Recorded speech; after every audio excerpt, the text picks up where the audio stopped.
Immigration bond hearings trumps deportation. Machini's writing its own rules, a flurry of memos from ICE, and the Justice Department is opening the floodgates to both indefinite detentions and immediate deportations. The last major overhaul of American immigration law took place decades ago, and there has been no will from Congress to revamp it since then. Instead, a string of presidents has sought to interpret the law to fit their preferred policies. What we're seeing under President Donald Trump, though, is a federal bureaucracy abandoning the law as it exists, rewriting the rules that would constrain it from exercising maximum cruelty and dehumanization toward immigrants. Over the last 6 months, Immigration and Customs Enforcement has served as the tip of the spear in the Trump administration's mass deportation push. There was already massive backlog of immigration's proceedings even before this recent escalation. The report further noted that detention is not punitive, and the agency detains non-citizens only when required by law or based on the unique circumstances of the case.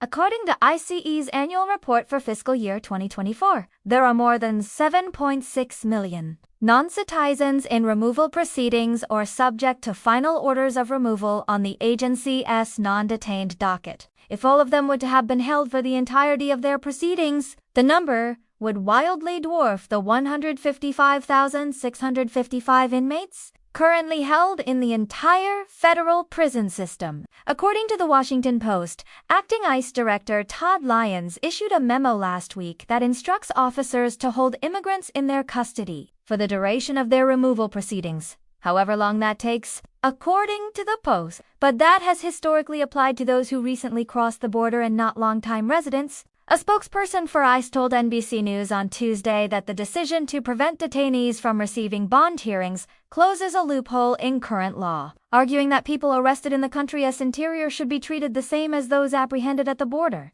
He asserted that immigrants who'd previously been allowed to request bond hearings may not be released from ICE custody, with release on parole relegated to being a rarity. Lyons' decision is based on a section of immigration law that says unauthorized immigrants shall be detained after their arrest. His determination marks a major shift in the way ICE functions and threatens to transform the immigration system more broadly overnight. Moreover, the detainees held in ICE facilities last year were only in custody for an average of 46.9 days. Lyons' orders entirely overturns that general guidance to instead make detention the norm rather than the exception.